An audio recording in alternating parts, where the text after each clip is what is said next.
Ei, ei. Bom dia, irmãos. A graça e a paz do Senhor Jesus. Amém? Como é bom. Se puder aumentar um pouquinho o volume para mim. Como é bom podermos, mais uma manhã de domingo, estarmos juntos aqui para adorarmos ao Senhor, cultuarmos ao Senhor, revermos a nossa família da fé. Muitos, muitos de nós têm dias e semanas tão aceleradas, tão turbulentas, e quando a gente senta aqui, olha para o lado e vê irmãos que estão enfrentando a mesma jornada cristã que a gente, irmãos, isso é encorajamento para nós. É ou não é verdade, irmãos? A gente olhar em volta e ver irmãos que estão igualmente sendo tensionados, desafiados, mas também estão se entregando ao Senhor, estão buscando dedicar ao Senhor a sua vida para viver de modo piedoso. Isso é um presente do Senhor. Amém, irmãos? Há uma expressão que a gente usa pouco, que é a expressão meios de graça, que são formas que Deus tem de comunicar a nós a sua graça. E segundo as Escrituras, o congregar é um meio de graça. Você ouviu isso, irmão?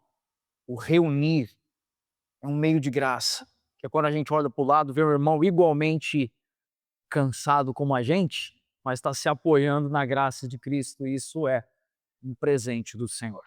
Amém, irmãos? Quero hoje iniciar uma nova série de mensagens.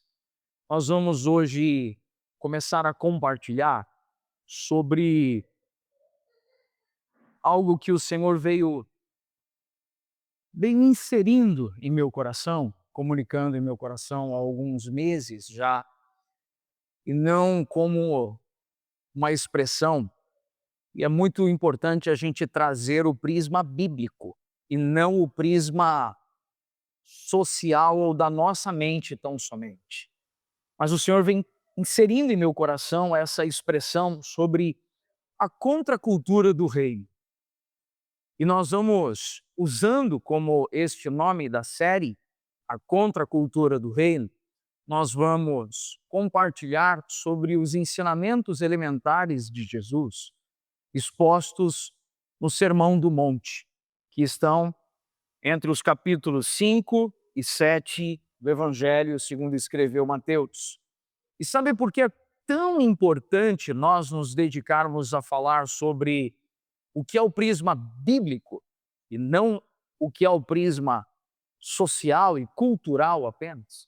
Porque quando nós ouvimos essa expressão contra a cultura, pode haver uma distorção em nossa mente e em nosso coração.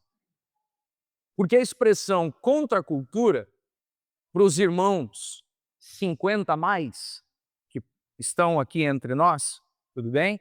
Hoje eu posso brincar que meus pais estão aqui, entendeu, irmãos? Então eu posso fazer a brincadeira.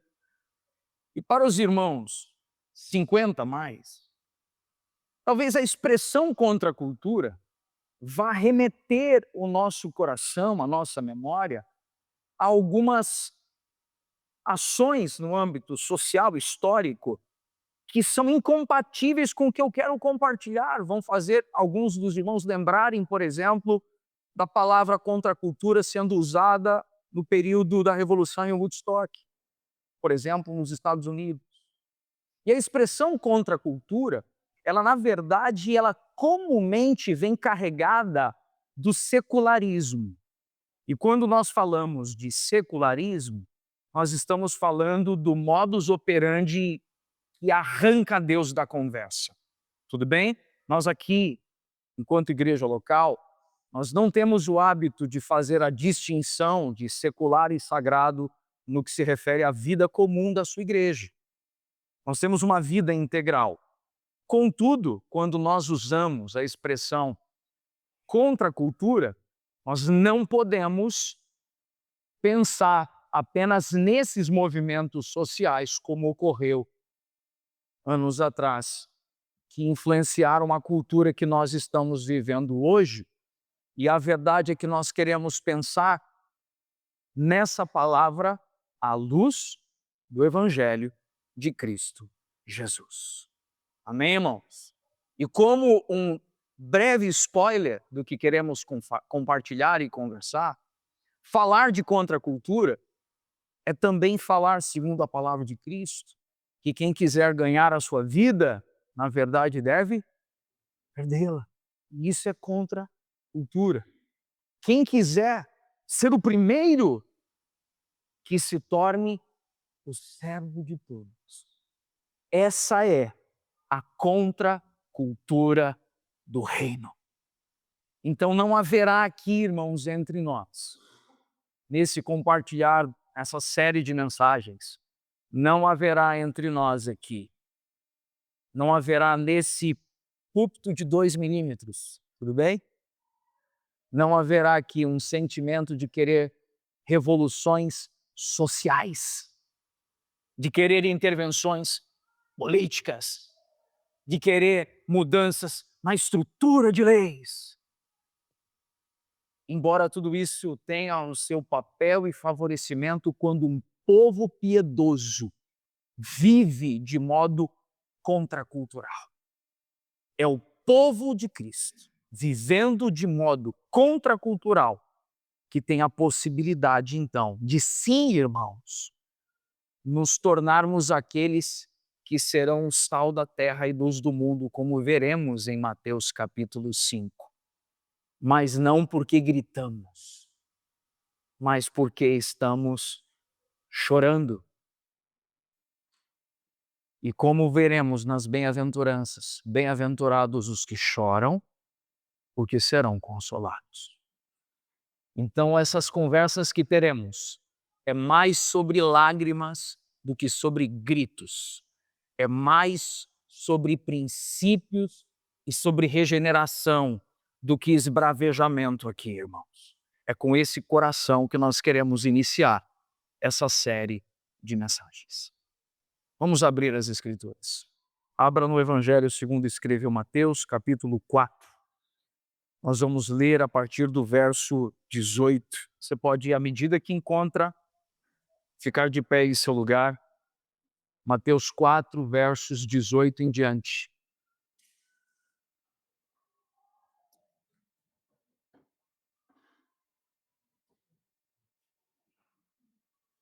Quantos estão encorajados por iniciarmos mais uma série como essa aqui, irmãos?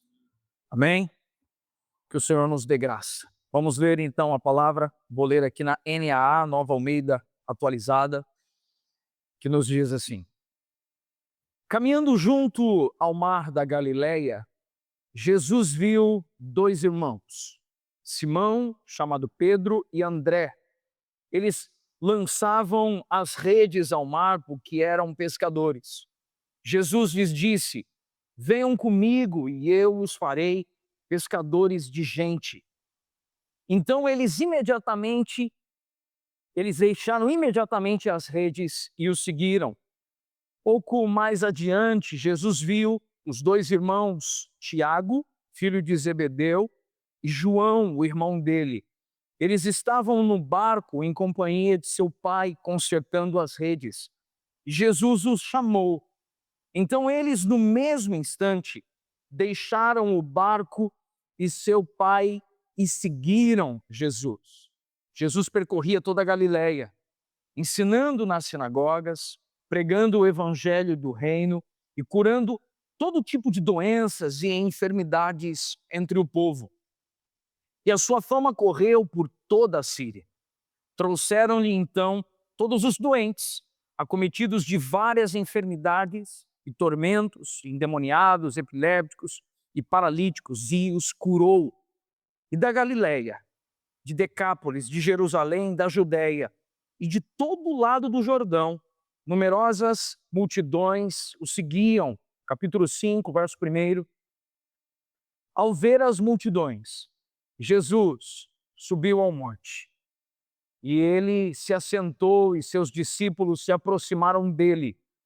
Então, ele passou a ensinar-nos. Vamos falar com o Senhor mais uma vez?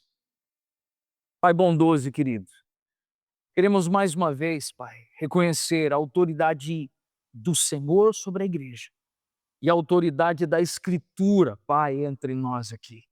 Não é sobre o que nós somos capazes de estudar ou somos capazes de falar e expor, mas é sobre o que o Senhor produz por meio do teu Espírito enquanto a Escritura está sendo exposta, porque é dela a autoridade e do teu Espírito a autoridade, Senhor.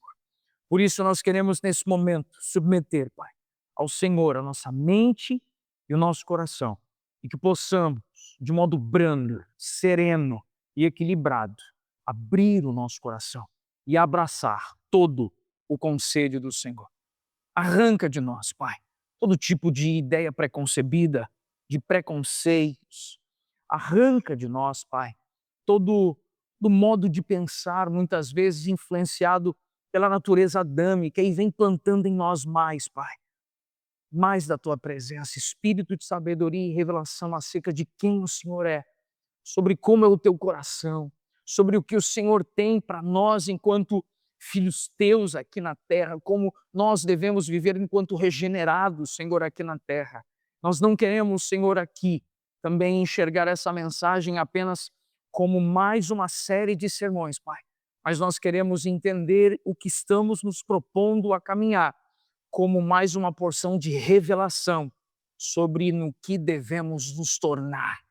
E estamos nos tornando mais parecidos com Cristo Jesus, o Filho do Deus vivo. Isso é um presente do Senhor a nós. Em nome de Jesus. Amém, amém. Pode se sentar, meu irmão. Queridos, Sermão do Monte, ele talvez seja uma das expressões, um dos textos mais conhecidos pela humanidade. Algum tempo atrás, nós falamos que o versículo mais lido e mais mencionado na história, a gente já sabe qual é, né, irmãos? Sim ou não?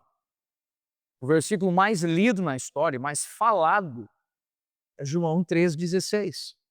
Que Deus amou o mundo de tal maneira e tal. Mas quando nós pegamos sobre os ensinamentos de Jesus, Jesus ele prega alguns sermões em blocos, e são alguns blocos muito importantes para a formação cristã. E o Sermão do Monte, ele talvez seja o discurso de Jesus mais conhecido na história da humanidade. Agora, é muito importante que nós tenhamos cuidado nesse momento, porque ler o Sermão do Monte com o coração equivocado pode trazer para nós uma impressão de que nós estamos encontrando, em Mateus 5, por exemplo, nós vamos falar sobre as bem-aventuranças. Irmãos, olha que coisa especial. A gente vai pegar aqui alguns domingos e nós vamos esticar as bem-aventuranças. Nós vamos pegar aqui, nós vamos falar o que quer dizer bem-aventurados os pobres de espírito. E aí nós vamos então dissecar esse versículo, nós vamos extrair o máximo que pudermos dos ensinamentos. Mas sabe qual é o risco que nós incorremos? É de nós olharmos para esses textos pensando que Jesus estava anunciando padrões morais que quem não os obedecesse não entraria no reino de Deus. E alguém deve estar agora olhando para mim dizendo, ué, pastor, mas não era isso não? Por isso é tão sensível nós compartilharmos sobre esse texto com o coração na posição certa. Porque, na verdade, Jesus ele não está falando de princípios morais que deveriam da nossa vida externa, adentrar o nosso interior para nós tentarmos viver melhor. Mas Mateus 5 está anunciando esse discurso de Jesus que está falando sobre o modo como o povo regenerado vive. Você ouviu a distinção aqui ou não, irmãos? Então nós não estamos aqui dizendo que quando formos abordar sobre as bem-aventuranças, bem-aventurados os mansos, porque eles herdarão a terra, e agora você vai forçar o seu irmão, você tem que ser manso, você tem que ser manso. De fato, irmão, nós temos que ser mansos, amém ou não? Contudo, nós estamos dizendo que Jesus não está falando que você tem que forçar a barra para aprender a ser manso. no sentido de senão você não entra no reino dos céus. Mas Jesus está dizendo que por meio da graça que há em Cristo Jesus, algo é produzido em nós. É produzido em nós mansidão. E de fato, irmãos, os mansos herdarão o reino dos céus. Os irmãos compreendem que é uma linha extremamente tênue. Precisamos então ter cuidado de não lermos o texto como padrões morais externos que estão sendo usados para nos classificar, fazendo um checklist do que temos e o que não temos. Mas estamos falando do que Jesus estava ensinando, dizendo: todos quantos conhecem o reino de Deus e entrarão no reino de Deus, desenvolverão essas virtudes, porque é obra do Espírito em nós. E como é desafiador nós enxergarmos esse texto, não como uma pressão moralista, mas como uma esperança de regeneração. Você ouviu o que eu disse? Não enxergarmos esses textos como uma pressão, o que eu disse? Moralista, mas como um impelir do Espírito na obra de regeneração. Ele vai produzindo essas coisas em nós. Sabe, irmãos, é curioso porque o capítulo 5, a gente começa a ler o Sermão do Monte, mas é sempre muito importante quando a gente fala sobre hermenêutica, que é a arte de interpretar as Escrituras. Nós não devemos começar no capítulo 5. Nós precisamos observar o que estava acontecendo. Nós precisamos ter atenção de que em Mateus 3, Jesus se apresenta a João Batista e é batizado no Rio Jordão. Nós precisamos compreender que em Mateus capítulo 4, Jesus ele é levado pelo Espírito ao deserto a fim de ser tentado. E após o período que Jesus é tentado, ele inicia então o seu ministério aqui na terra. E quando Jesus começa o Sermão do Monte, é importante sabermos que o Sermão do Monte não é uma coleção de frases motivacionais. A manifestação do reino de Deus por meio de Jesus, ele anuncia a sua chegada como rei. Ele anuncia a chegada do reino de Deus. Jesus, quando começa a pregar em Mateus 4, ele replica aquilo que João Batista tinha anunciado como seu predecessor. Ele estava anunciando a chegada do reino de Deus. E Cristo agora, quando ele vai ensinar o povo em Mateus 5, ele está falando sobre um povo que vai viver de maneira contracultural. Ele anuncia um povo que vai viver de forma incompatível com o sistema mundano, com o governo deste mundo. Sabe, um irmão piedoso, um biblista abençoado, um tradutor das Escrituras, que é o pastor Luiz Saião, ele, quando vai falar sobre o Sermão do Monte, ele costuma dizer que o Sermão do Monte representa um resumo do ensino de Jesus e sobre o reino de Deus. E isso é extremamente valioso para nós, porque nós não estamos anunciando regras religiosas, nós estamos anunciando a forma de viver dos cidadãos do reino de Deus. Você ouviu o que eu disse, irmãos? Nós não estamos aqui anunciando um sistema religioso. Nós estamos aqui olhando para as palavras de Jesus. Nós estamos falando sobre a chegada do reino de Deus. Sabe, vale dizer que quando vemos em Mateus capítulo 4 e vemos Jesus ensinando, nessa época Israel estava vivendo sob a tirania do Império Romano. E quando nós pegamos o livro do profeta Isaías, nós temos as informações, por exemplo, ali do profeta, como um dos profetas messiânicos, que o povo acreditava piamente, cria integralmente e aguardava ansiosamente a chegada de um Messias que viria como libertador. E nesse cenário é importante a gente considerar que essa esperança messiânica, ela estava viva no coração do povo, mas ela estava também distorcida na sua mente.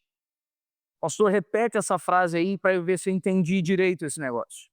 Havia uma esperança viva e acesa no coração, mas a forma com que a mente das pessoas imaginava que viria era incompatível com o que Jesus de fato fez aqui na terra. As pessoas esperavam naquela época que a chegada do reino de Deus fosse uma chegada de forma a romper com o sistema de governo de Roma. As pessoas esperavam um libertador político, as pessoas esperavam uma libertação no âmbito das leis romanas. Mas quando nós falamos dessa expectativa, que era uma conquista política, uma revolução nacional capaz de restaurar os dias gloriosos de Israel, e é aí que começa a contracultura. Porque Jesus veio não como um rei glamouroso aqui na terra, mas ele veio chegando a nós por meio de uma manjedoura. Começa aí a contracultura. Quando a simplicidade arrebenta com as expectativas humanas de clamor. Você ouviu o que eu disse ou não, irmãos? A contracultura começa nesse cenário. Cristo inicia o seu ministério aqui na terra não buscando adeptos e pessoas para suas causas políticas, mas Cristo inicia o ministério transformando o coração das pessoas que estavam abertas a ouvir os seus ensinamentos. Irmãos, qual foi a última palavra lida no verso 2 do capítulo 5? Se você está com a sua Bíblia aberta. A última palavra que nós lemos é que Cristo passou a ensinar. A contracultura, irmãos, não vem por barulho, por gritaria. A contracultura vem por meio do ensino transformador, que produz gente piedosa. E essa gente piedosa que vai revelar uma nova forma de viver. E é isso que transforma o mundo. É isso que transforma o mundo, irmãos. Sabe, quando lemos no capítulo 9, um trecho das Escrituras, nós vemos que é extremamente significativo que Jesus ele não tem iniciado o ministério construindo um templo, organizando uma instituição ou procurando apoio político. O reino de Deus ele começou com um chamado. Ele começa com Cristo chamando homens. E aqui no Evangelho de Mateus nós vemos que Jesus chamou, nesse texto que lemos, foram quantas pessoas que Jesus chamou? Você prestou atenção nesse texto? Foram quantas pessoas chamadas? Foram 4 pessoas.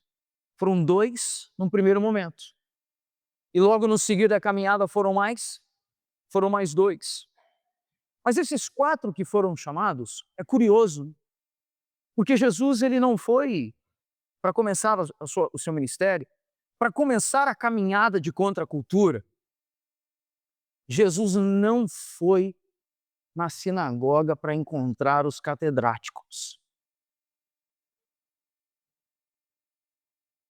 Irmãos, isso é mais contracultural do que a gente possa imaginar. Jesus ele não foi aos lugares mais rebuscados para chamar os primeiros discípulos. A contracultura de Jesus começou nos primeiros passos do ministério dele aqui na terra. A contracultura foi ele simplesmente, porque o texto que lemos, Jesus andava pelas sinagogas. Jesus ensinava nas sinagogas. Se ele ensinava nas sinagogas, ele viu os rabinos ali presentes. Ele viu os discípulos dos rabinos. Ele viu os teólogos em formação. Ele viu os estudiosos em ação. Mas a primeira demonstração da contracultura que Jesus fez, ele chamou 4 homens que eram pescadores. A contracultura não está no discurso, a contracultura está no modo de viver, irmão.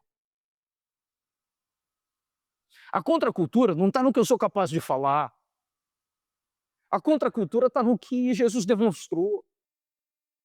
Sabe, Mateus fez questão de registrar que esses homens eles eram pescadores, homens simples, trabalhadores da Galileia, sem influência religiosa, sem prestígio social.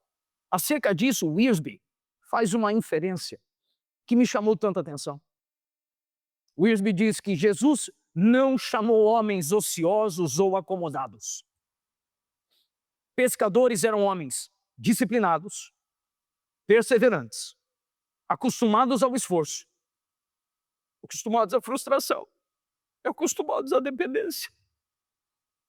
Eles sabiam trabalhar sem garantias, sabiam lançar as redes, sem saber se haveria resultado. O reino de Deus não começou com homens influentes. O reino de Deus começou com homens disponíveis. Sabe, os pescadores, eles tinham de desenvolver uma capacidade para o trabalho humano. Eles precisavam saber, nós vamos lançar as redes e não sabemos se terá efeito o nosso trabalho. Mas mesmo sabendo que de repente poderia não haver efeito, eles deveriam continuar lançando as redes. Você entende isso? E quando nós falamos sobre contracultura, no tempo presente, na igreja moderna, a gente não quer trabalhar se não tiver resultado. A gente não quer trabalhar se não tiver certeza e garantia de retorno. E nesse cenário, em um tempo onde a gente valoriza aparência, projeção, influência e reconhecimento, o nosso Cristo continua chamando gente comum para uma missão eterna. O reino de Deus não começou, irmãos, com as pessoas mais influentes. O reino de Deus começou com gente simples. Quantos compreendem até esse momento compartilhar das Escrituras? E como isso é contracultural, irmãos? É ou não é verdade? Além disso, tem algo mais profundo. Jesus ele não chamou homens apenas para seguir os afazeres dele. Jesus disse, vinde após mim e vos farei. Essa palavrinha, muitas vezes, na verdade a gente foca, quando a gente lê, naquilo que mais impressiona a gente. Vinde após mim e farei de vocês o quê? Pescadores de homens. O jeitão desse irmão que vos fala aqui, vocês já conhecem. Vocês sabem que eu, às vezes, paro e tento enxergar o que o senhor está falando comigo em pequenas palavrinhas. E sabe qual palavra desse texto que mais falou no meu coração?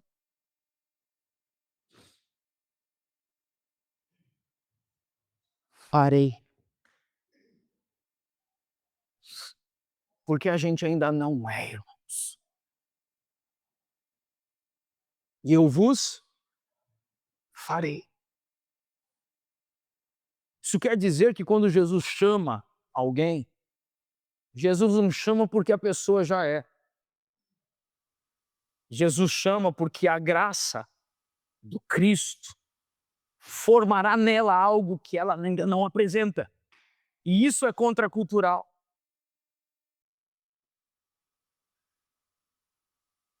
Porque geralmente nós temos a tendência de examinar as qualificações para. E na contracultura do reino, a gente avalia quem é capaz de trabalhar sem esperar resultado, irmão. Porque o que Cristo quiser formar no coração desses irmãos, Cristo formará. Eu vos farei pescadores de homens. Sabe, a escolha da Galileia, ela tem um significado. A Bíblia King James, Bíblia de Estudo Roma, destaca que essa região ela é marcada por uma mistura de judeus e gentios, sendo vista por muitos como uma espécie de periferia espiritual em Israel. Mas é ali que Jesus inicia o seu ministério. Jesus inicia o ministério exatamente onde havia uma mentalidade de periferia. O reino de Deus começando nas margens, mas Deus escolhe aquilo porque o mundo exatamente o considera improvável. O teólogo Martin Lloyd-Jones afirma: o Sermão do Monte não é um código ético para o mundo, mas a descrição da vida daqueles que pertencem ao reino de Deus. Sabe o que Martyn Lloyd-Jones está tentando nos ensinar aqui? Que eu não devo esperar de alguém que não está em Cristo aquilo que só por meio de Cristo pode ser produzido. Os irmãos ouviram bem o que eu disse aqui ou não? Nós muitas vezes, como falei na introdução desse sermão, nós podemos olhar a mensagem e olhar o texto como uma espécie de código moral, e é isso que Martyn Lloyd-Jones está também nos chamando a atenção aqui, de que nós não devemos olhar o Sermão do Monte como um código ético para o mundo, mas sim como uma forma de vida daqueles que conheceram a Cristo e o Rei do Reino. Isso muda completamente a nossa vida, porque eu consigo olhar para mim e dizer, então, eu não tenho todas as virtudes necessárias. Preste atenção nisso, irmão. Eu consigo olhar para mim, Mateus, e dizer, eu não tenho todas as virtudes necessárias. Mas o meu Cristo pode fazer de mim um pescador de homens.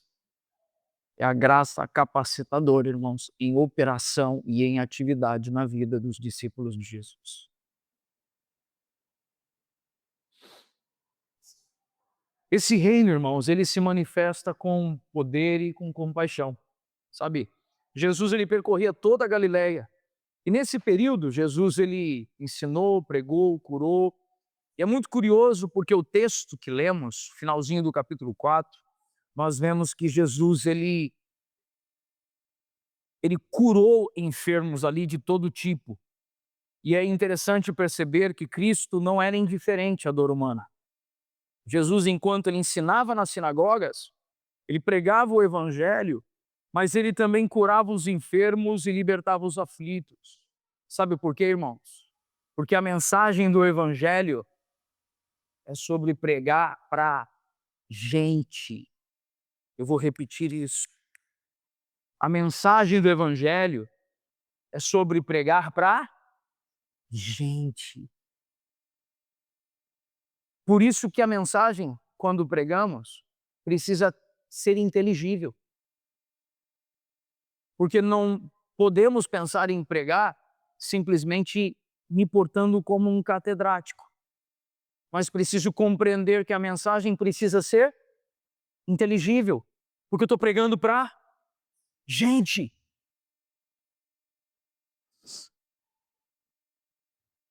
Quando Mateus escreve esse texto, ele começa a relatar algo acontecendo agora. As pessoas ouviam a mensagem, identificavam a compaixão no coração de Jesus e por isso passaram a segui-lo. Você ouviu o que eu disse, irmão? As pessoas primeiro fizeram o quê? Ouviram a mensagem, enxergaram em Jesus a sua compaixão. E o movimento foi agora o quê? Seguir Jesus. Nesse cenário, as pessoas que estavam ao redor estavam cansadas, quebradas, oprimidas, desesperadas.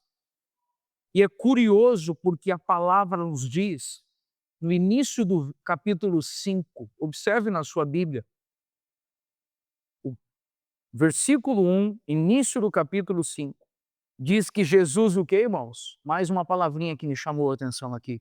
Jesus viu as multidões. Jesus não sabia sobre as multidões tão somente. Jesus não sabia que tinha gente enferma. Jesus não sabia que tinha gente necessitada. Jesus o que, irmãos? Viu. Ele viu. Mais uma coisa contra a cultura. Porque para ver precisa estar na vida do outro. Para ver precisa estar perto. E em dias de muitas mensagens, são períodos de poucos encontros. Em dias de muitos textos, são também tempos de poucas conversas. Mas Jesus simplesmente viu. Os irmãos entendem quais são as palavrinhas que mais me chamam a atenção quando eu leio as Escrituras? Porque talvez quando a gente lê um texto como esse, a gente salta para a palavra multidão. E a gente começa a dizer, não, Deus tem uma multidão para... Peraí, irmão. Ele viu. Não adianta ter uma multidão que eu não seja capaz de vê-la.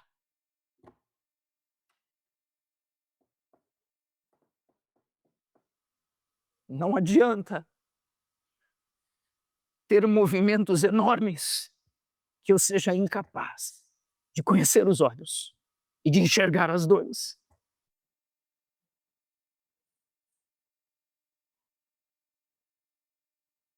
Essa expressão é importante porque ela revela a sensibilidade do coração de Jesus. Jesus percebe, ele observa, ele não é um líder distante. Enquanto os líderes religiosos da época estavam preocupados com sistema, tradições e aparência, Cristo estava atento à dor das pessoas. A chegada do reino não produziu frieza religiosa, produziu compaixão. Acerca disso, J.C. Ryle diz, esses milagres têm um propósito de nos mostrar o coração de Jesus, o Salvador, extremamente compassivo. Os milagres que Jesus fez, irmãos, Jesus não estava preocupado em fazer brotar da terra alguma coisa. Jesus estava preocupado em resolver a enfermidade de alguém. Jesus não estava preocupado em fazer trovejar. Jesus estava preocupado em curar o enfermo. Jesus estava, de modo contracultural, fazendo o que os líderes religiosos da época não faziam. Porque eles estavam preocupados com o funcionamento do seu sistema. E Jesus estava preocupado com gente. Onde estão comigo até o momento, irmão?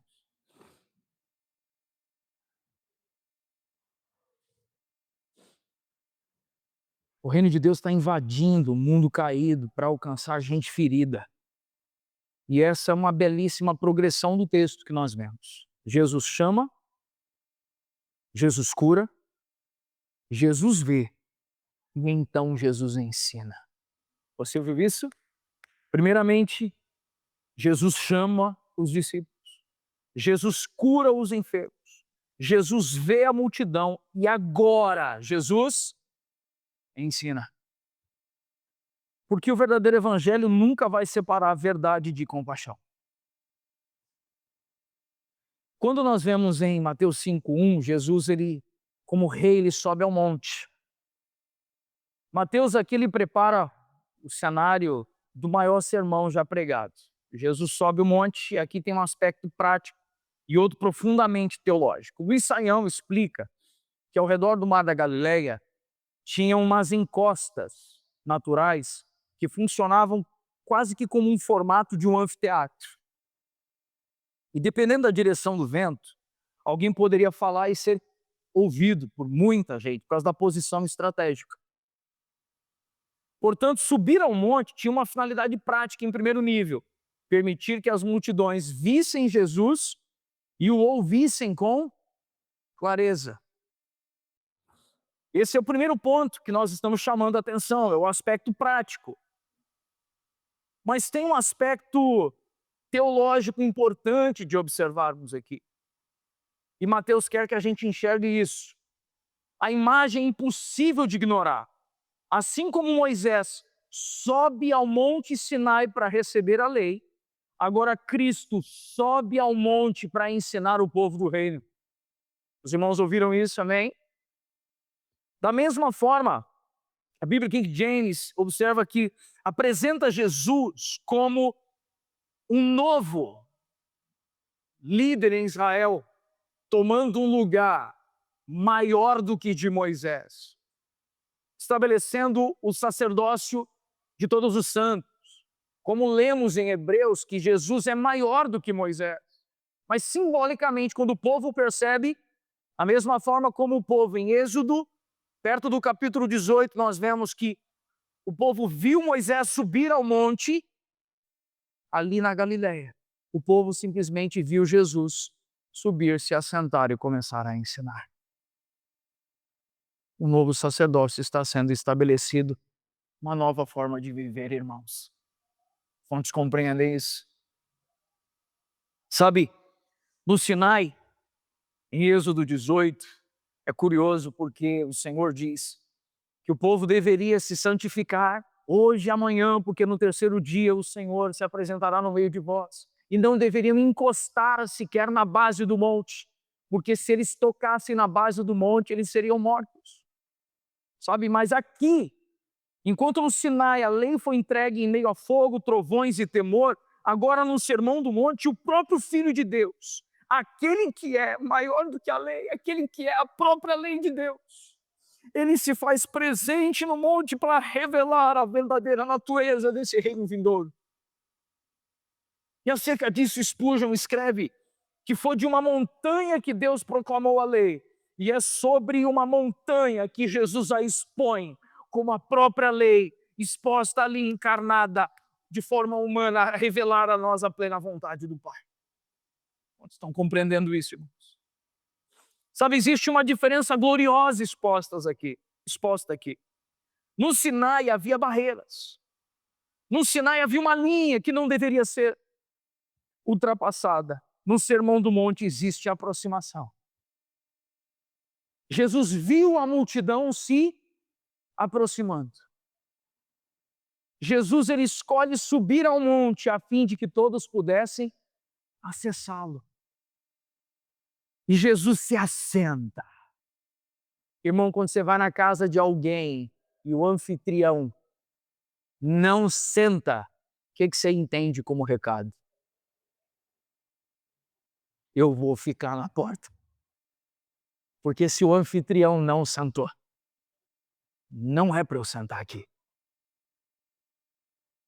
Agora perceba algo.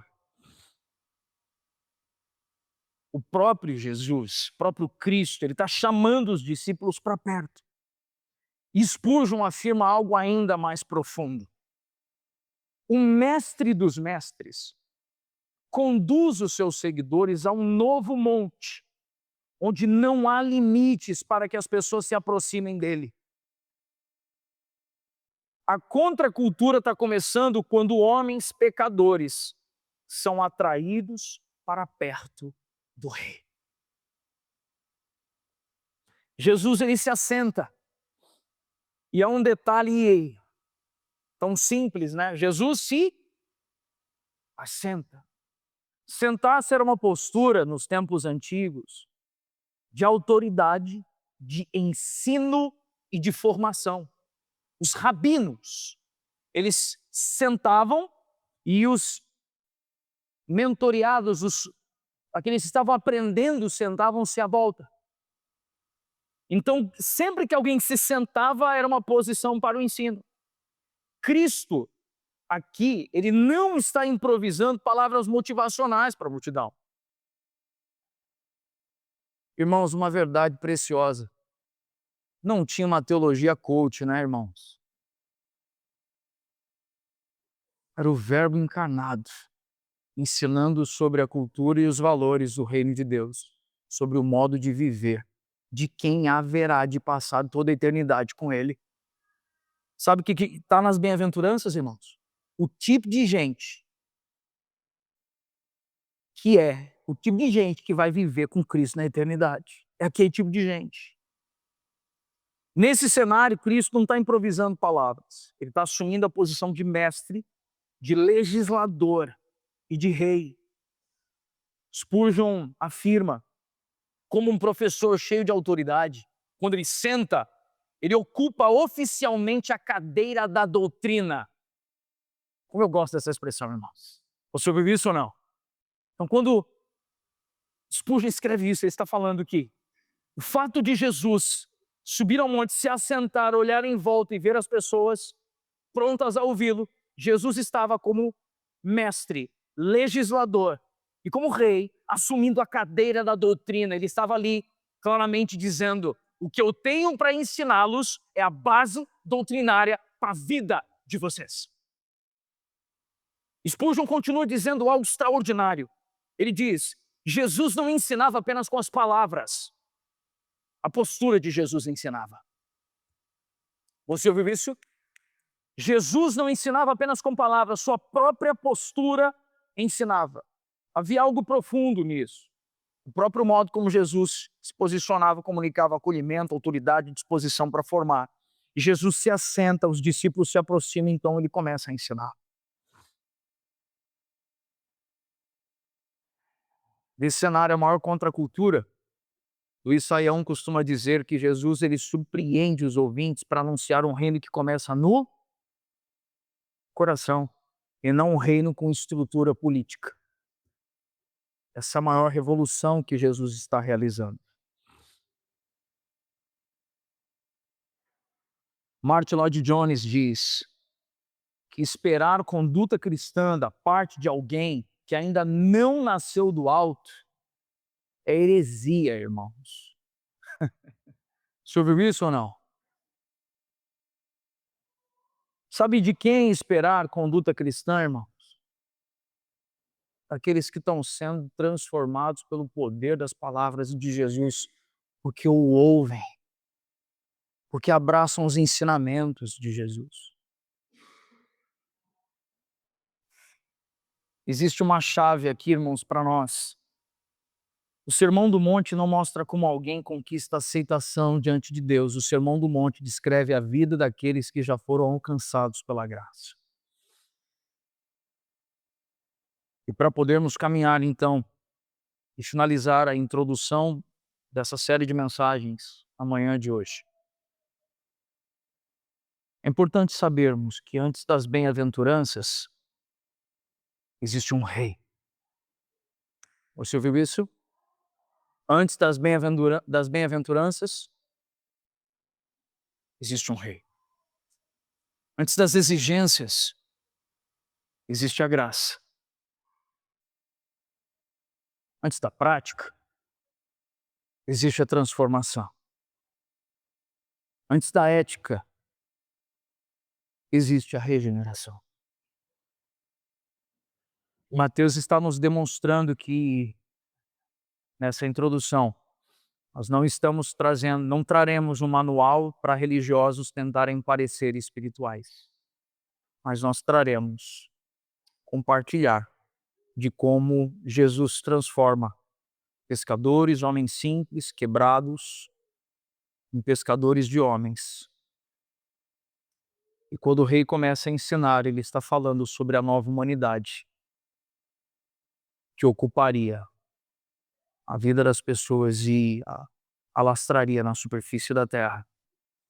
Sobre gente mostrando sobre como é o reino de Deus. Amém, irmãos? Que seja esse Espírito que movimente o nosso coração. Amém? Vamos falar com o Senhor?